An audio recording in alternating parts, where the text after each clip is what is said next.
बच्चों good afternoon. बच्चों आज एक टॉपिक हम लोग क्लास 10th का पढ़ेंगे। बहुत ही इंटरेस्टिंग है। टॉपिक का नाम है इलेक्ट्रिसिटी और ये नया डिजिटल बोर्ड मैंने लिया हुआ है। आप मुझे जानते हैं, मैं डी के झा और आपका फिजिक्स टीचर।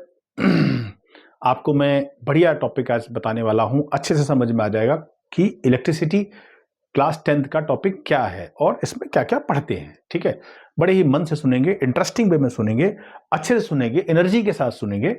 और 10वीं के बच्चे को, क्लास 10th के बच्चे को अगर ये टॉपिक समझ में आ जाए तो उसके लिए क्लास 12th का एक चैप्टर है जिसका नाम है करंट इलेक्ट्रिसिटी, वो उतना कंफर्टेबल हो जाता है, बहुत बढ़िया हो जाता है उसके लिए।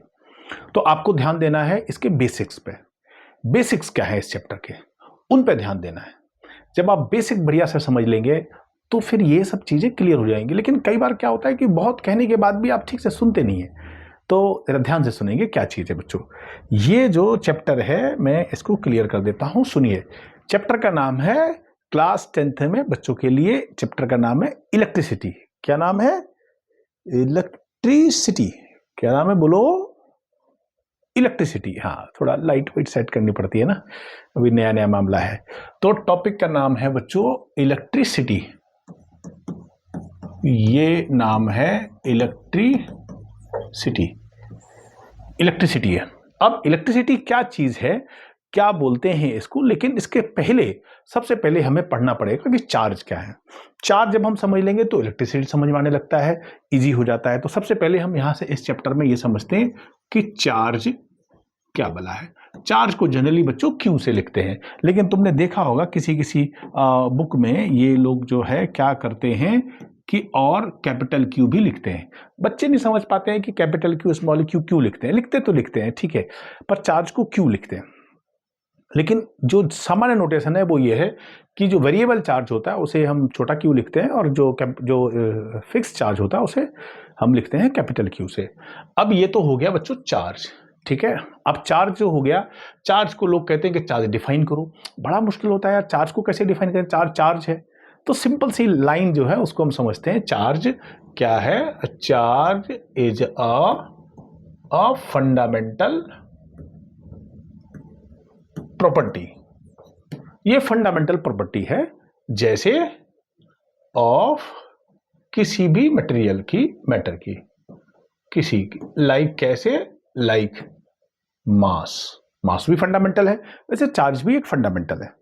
अब इस फंडामेंटल प्रॉपर्टी चार्ज की अगर हम बात करें तो होता क्या है कि किसी भी सपोज मान लेते हैं कि कोई एक एटम है, उसकी आउटर मोस्ट सेल्स में कुछ इलेक्ट्रॉन्स हैं और ये न्यूक्लियस है। इस न्यूक्लियस से कुछ इलेक्ट्रॉन्स जो है बाहर निकल जाते हैं। जैसे मान लेते हैं कि कुछ इलेक्ट्रॉन ऐसे बाहर निकल गए, इलेक्ट्रॉन्स जो आउटर मोस्ट सेल्स में मूव कर रहे हैं।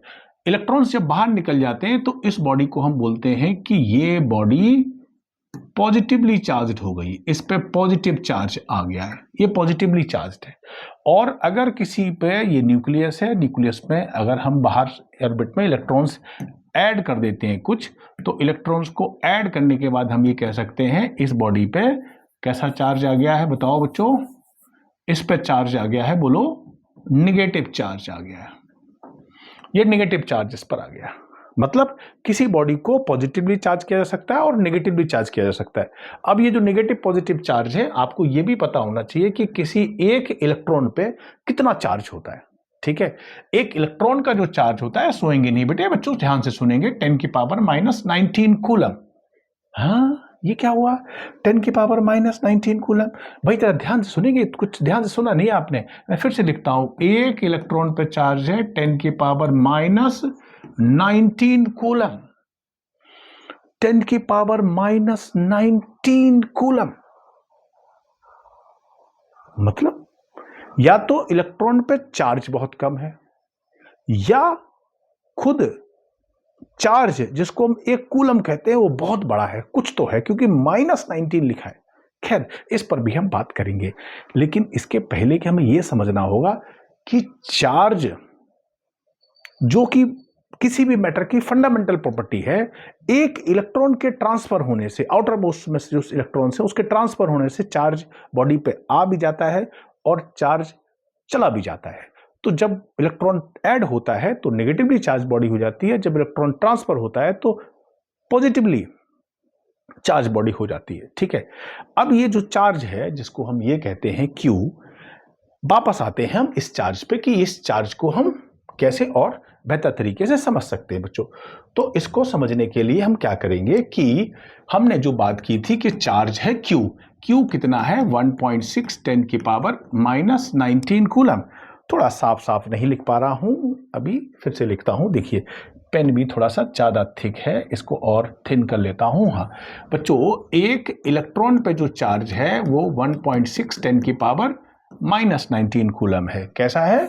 10 की पावर -19 कूलम है। और सुंदर लिखते हैं, एक इलेक्ट्रॉन पे जो चार्ज है 10 की पावर -19 कूलम है। इसका मतलब ये हो गया कि एक coulomb charge has number of electrons. कितने होंगे? सोचिए कितने होंगे। जब एक इलेक्ट्रॉन पर इतना चार्ज है तो एक कूलम चार्ज में कितना होगा? उल्टा। कैसे? देखिए, इसका मतलब ये हो गया कि 1 coulomb equals to 1 divided by 1.6 10 की पावर -19 इलेक्ट्रॉन्स।